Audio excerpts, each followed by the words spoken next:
Questão 62, item A. Se g for derivável, a regra do recíproco diz que a derivada em relação a x de 1 sobre x é igual a menos g' de x sobre g de x ao quadrado. Muito bem. Use a regra do quociente para demonstrar a regra do recíproco. Eu acho que não é difícil, pessoal. A ideia aqui é partir do primeiro membro, fazer umas continhas, usar a regra do quociente para derivadas e concluir o segundo membro. Vamos fazer isso? Então, a derivada em relação a x da função 1 sobre g de x. Conforme você está observando, eu tenho aqui, olha, um quociente de duas funções. Eu vou usar a regra do quociente, considerando a primeira função como sendo 1 e a segunda função como sendo g de x, tá? Então, olha para cá, ó, derivada da primeira vezes a segunda. Derivada da primeira função, derivada de 1 é 0, vezes a segunda função, que é o g de x. Agora, menos a primeira função vezes a derivada da segunda. Então, menos 1 vezes a derivada da segunda. Derivada da função g é o g' de x. Isso tudo sobre a segunda função ao quadrado, né? A função do denominador ao quadrado. Então, g de x, fechou, colchete aqui, ó, ao quadrado. Isso é igual. Essa parcela aqui vai dar zero, né? Porque tem um zero multiplicando. Aqui vai ficar menos g' de x, que você pode escrever assim, ó, menos g' de x sobre g de x, fechou aqui o colchete, quadrado, né? E eu acho que acabou, né? Lembrando que esse menos ele pode aparecer no numerador, no denominador ou na frente da fração. Tudo quer dizer a mesma coisa. Pronto. Esse aí já é o item A. A regra do recíproco está demonstrada. Item B. Use a regra do recíproco para derivar a função do exercício 18. Essa função aqui, né? Usar a regra do recíproco, essa aqui, para derivar essa função. De que forma? A gente vai considerar a função g aqui da regra do recíproco a função do denominador, né? O s mais k vezes e elevado a s. Aqui é minha função g, g de x. Então tá, de acordo com a regra do recíproco, a derivada da função y vai ser o quê? Olha para cá, ó. Menos g' menos a derivada da função g.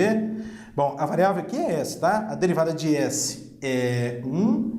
E aqui a derivada de k vezes e elevado a s, a derivada de função exponencial é ela mesma. Então vai ficar mais k vezes e elevado a s. Então esse menos aqui está fora da fração, e aqui no numerador aparece a derivada da função g, ou seja, a derivada dessa função. A derivada de s é 1 e a derivada de k e elevado a s é k e elevado a s. Sobre quem? A segunda função ao quadrado, ou seja, sobre s mais k vezes e elevado a s, fechou parênteses, ao quadrado. Pronto, aqui já está o item B. Usei a regra do recíproco para derivar a função do item 18.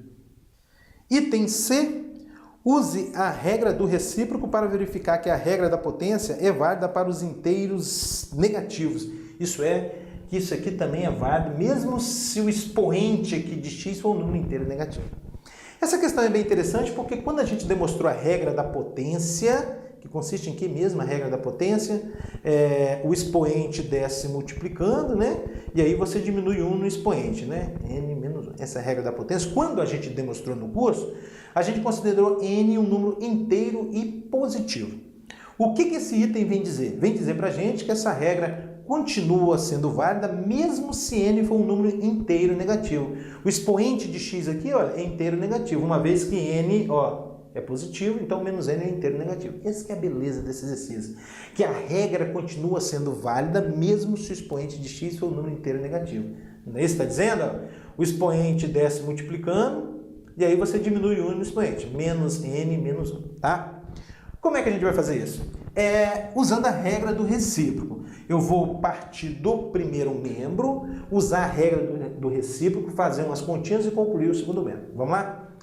Então, eu tenho aqui, ó, o primeiro membro, derivada em relação a x, de x elevado a menos n. Isso é o mesmo que a derivada em relação a x. O que é x elevado a menos n? É 1 sobre x elevado a n. Pronto, 1 sobre x elevado a n. Muito bem. Bom, agora eu vou usar a regra do recíproco, considerando a função g como sendo o x elevado a n, E observe que vai ser possível calcular a derivada da função g, ou seja, a derivada de x elevado a n, porque n aqui é um inteiro positivo, e para inteiro positivo nós já mostramos a regra da potência, tá? Então, de acordo com a regra do recíproco, isso aqui vai ficar o quê? Menos, só acompanhar a forma, menos a derivada da função g, a derivada de x elevado a n é nx elevado a n menos 1, dividido por quem? Pela função g ao quadrado. Minha função g aqui é o x elevado a n. X elevado a n ao quadrado vai dar x elevado a 2n. Olha que beleza, né? Então, isso é igual a quem? A menos n. Observe aqui que eu tenho uma divisão de potências de mesma base. O que eu tenho que fazer? É repetir a base, que é o x, e subtrair os expoentes, ou seja, n menos 1 menos 2n, né? N menos 2n vai dar menos n, ainda menos 1, né? Então, x elevado a menos n menos 1. E aí eu acho que acabou, hein? Aí, bacana. Acabamos de provar que a regra da potência também é válida se o expoente aqui for um número inteiro negativo.